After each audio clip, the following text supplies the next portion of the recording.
Ну что, дорогие друзья, долгожданный релиз состоялся, и можно нас всех с вами поздравить, потому что мы дождались обновления eFootball до версии 4.0.0. Та самая версия, которая обновляет игру под актуальный стартовавший сезон 24-25. И в рамках сегодняшнего ролика давайте обсудим новое обновление в игре, насколько весомым вышел этот апдейт и в целом, как много контента он успел привнести. Как и всегда, не забывайте поддерживать это видео своими лайками, в комментариях делитесь своим мнением по поводу всего увиденного, ну и обязательно подписывайтесь на канал, если находитесь здесь впервые. Если кто-то действительно ожидал, что с новым обновлением в игре обновится графика, сильно изменится игровой процесс, то, наверное, я вас расстрою, ничего подобного мы не дождались. Игровой процесс и вправду претерпел некоторые изменения, но можно ли назвать эти изменения глобальными? С одной стороны, да, потому что появились пара-тройка новых механик, о которых мы поговорим как-нибудь в другой раз, но с другой стороны, геймплей по своей сути остался тем же самым. С обновлением игры также стали доступны и ранее анонсированные паки с Лионелем Месси и Неймаром,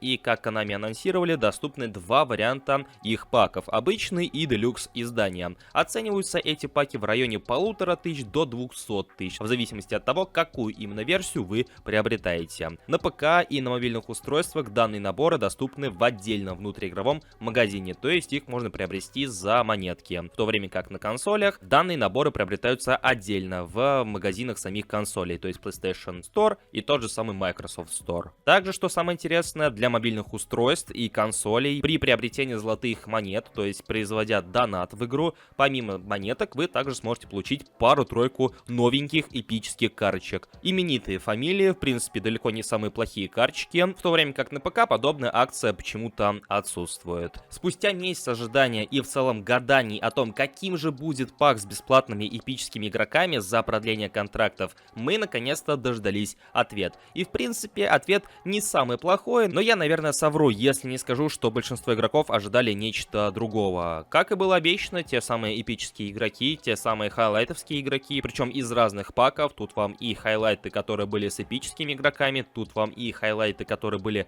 в рамках отдельных паков, тех же самых лиг, селекция чемпионатов Англии, Испании, серии А и так далее. Ну и касаемо эпических игроков, присутствует пара-тройка сильных кандидатов, но по большей части и фамилии не самые интересные, да и в целом цифры не самые примечательные. Опять же, неплохо, но с другой стороны, наверное, было бы глупо ожидать чего-то другого. Кстати, в комментариях можете отписать, кого уже успели выловить из этого пака. Касаемо круга почета. Как и было анонсировано за сутки до этого, в круге почета произошли некоторые изменения. По сути, концепция осталась та же, просто изменился набор карточек, которые мы можем получить. И теперь, помимо одного пака, который присутствует в круге почета, у нас появился второй пак, который посвящен Дидье Дрогба. В первом же паке у нас присутствует Дэвид Бекхэм времен игры за Лос-Анджелес Galaxy. Несмотря на то, что модельке 36 лет, я успел посмотреть, цифры у него очень даже сочные, если вы не рассчитываете на какую-то большую скорость от Бекхэма. И в качестве второго эпического игрока представлен Тони Адамс. Обычные же игроки не менее интересные. Мухаммед Салах, один из лучших правых нападающих в игре,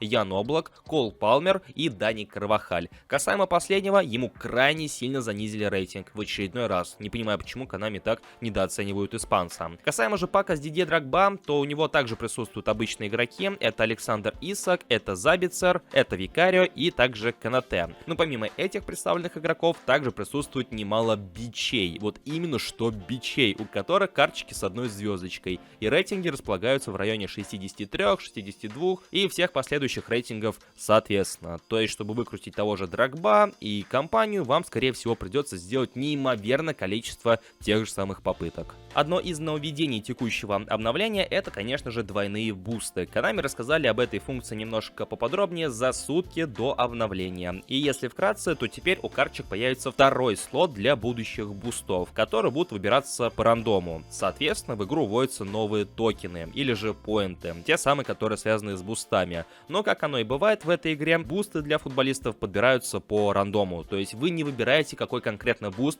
выбрать тому или иному футболисту. Поэтому готовьтесь к тому, что вам придется потратить неимоверное количество поинтов, чтобы выловить необходимый буст для футболистов. За что можно получить эти самые токены? Ну, как минимум, проходя круг почета, забивая ежедневные пенальти. Также они вроде как доступны в рамках матч-пасса, и также их можно получить, если вы будете продавать спешл-карточки. Те же самые эпические игроки, возможно, игроки команды недели и так далее. Естественно, в игре появился новый номинальный пак, и называется он «Магические дриблеры». И что самое интересное, среди полевых игроков присутствует голкипер, а именно Марк Тер Штеген. И если вы обратите внимание на присутствующие у него скиллы, то можете заметить пару-тройку нехарактерных скиллов для вратаря. Да и в целом его присутствие в подобном паке крайне и крайне интересно. Поэтому если у вас до сих пор нет Тер Штегена в вашей команде, то в принципе можете приглядеться к нему. Один из лучших вариантов на позицию голкипера, что касается атакующих вратарей. Да и в принципе подбор у этого пака тоже плюс-минус интересный. Тот же самый Иско для испанского ивента или же Джон Стоунс для АПЛ.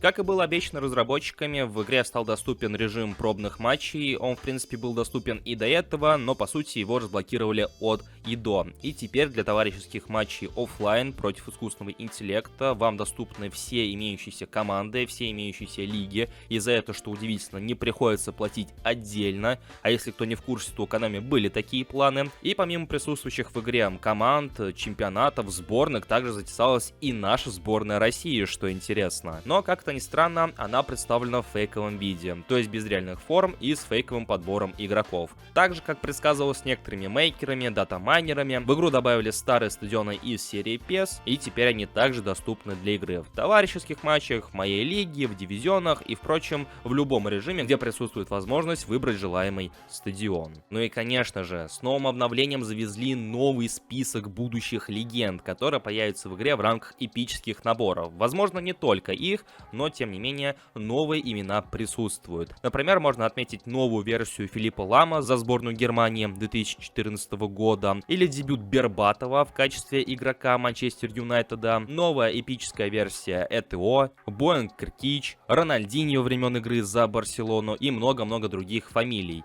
И, как по мне, все примечательно на этом заканчивается. Возможно, ролик получился немножко сумбурным, потому что записываю я его без какого-либо сценария, просто исходя из того, что видел я, успел запомнить, в целом, то, что мне успело попасться в новостной ленте, поэтому, возможно, я мог что-то забыть. Если это так, то не забудьте отписать об этом в комментариях. В целом, подписывайтесь на наши соцсети, группу ВКонтакте и Телеграм-канал, потому что там я постарался ничего не упустить. Ну и, конечно же, мы услышимся с вами в новых роликах по поводу этого самого обновления, потому что поговорить еще есть о чем. Много карточек, много мелких нововведений, которые мы также обсудим в рамках новых роликов на этом канале и на втором канале соответственно. Всем спасибо за просмотр, всем удачи и до скорых встреч!